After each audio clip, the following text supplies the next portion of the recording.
Hi ಎಲ್ರಿಗೂ ನಮಸ್ಕಾರ. Welcome back to my channel.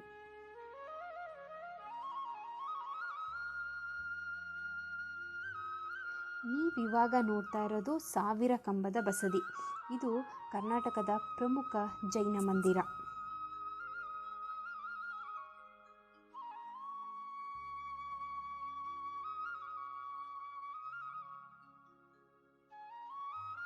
ಹೆಸರೇ ಹೇಳುವಾಗೆ ಸಾವಿರ ಕಂಬಗಳನ್ನು ಹೊಂದಿರುವ ಈ ಬಸದಿಯು ಕರ್ನಾಟಕ ರಾಜ್ಯದ ದಕ್ಷಿಣ ಕನ್ನಡ ಜಿಲ್ಲೆಯ ಮೂಡಬಿದ್ರೆಯಲ್ಲಿದೆ.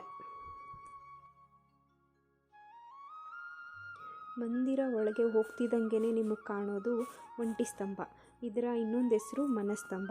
ಇದು 50 ಅಡಿ ಎತ್ತರ ಇದೆಯಂತೆ. ಹಾಗೆ ಈ ಸ್ತಂಭವನ್ನು ಬ್ರಹ್ಮದೇವರಿಗೆ ಹೋಲಿಸೋದ್ರಿಂದ ಈ ಕಂಬದ ಬಳಿ ಜೈನರು ತಲೆಬಾಗಿ ನಮಿಸ್ತಾರೆ ಅಂತ ಹೇಳ್ತಾರೆ.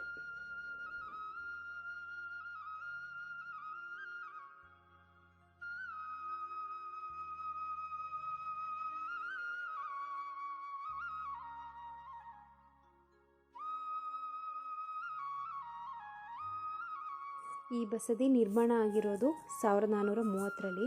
ಹಾಗೆ ಇದನ್ನು 1962ರಲ್ಲಿ ಕೃಷ್ಣದೇವರಾಯರ ಆಸ್ಥಾನದಲ್ಲಿದ್ದ ದೇವರಾಯ ಒಡೆಯರು ಜೀರ್ಣೋದ್ಧಾರ ಮಾಡಿದ್ರು ಅಂತ ಉಲ್ಲೇಖ ಆಗಿದೆ.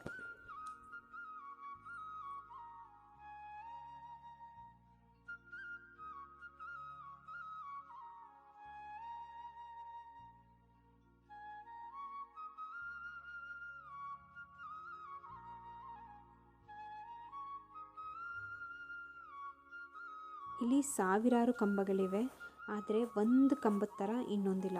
ಪ್ರತಿಯೊಂದು ಕಂಬವು ಬೇರೆ ಬೇರೆ ಕಲಾಕೃತಿಯನ್ನು ಹೊಂದಿದೆ.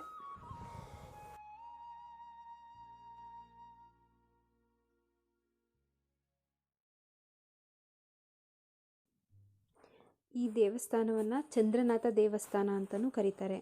ಇಲ್ಲಿ ವಿಗ್ರಹ ಇರೋದು ಚಂದ್ರನಾಥ ಸ್ವಾಮಿಯವರದು. ಈ ವಿಗ್ರಹ ಬಂದು 8 ಅಡಿ ಉದ್ದ, ಹಾಗೆ ಇದನ್ನು ಪಂಚಲೋಹದಿಂದ ಮಾಡಿರೋದಾಗಿ ಉಲ್ಲೇಖ ಆಗಿದೆ.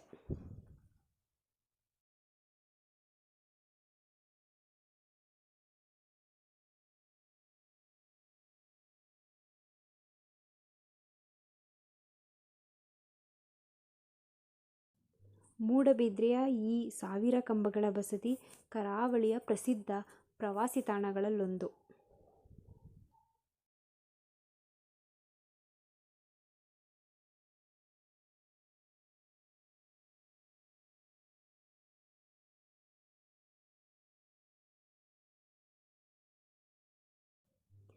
ಇನ್ನು ಈ ಮಂದಿರ ಬೆಳಗ್ಗೆ 9 ಗಂಟೆಯಿಂದ ಸಂಜೆ 6 ಗಂಟೆವರೆಗೂ ಓಪನ್ ಇರುತ್ತೆ.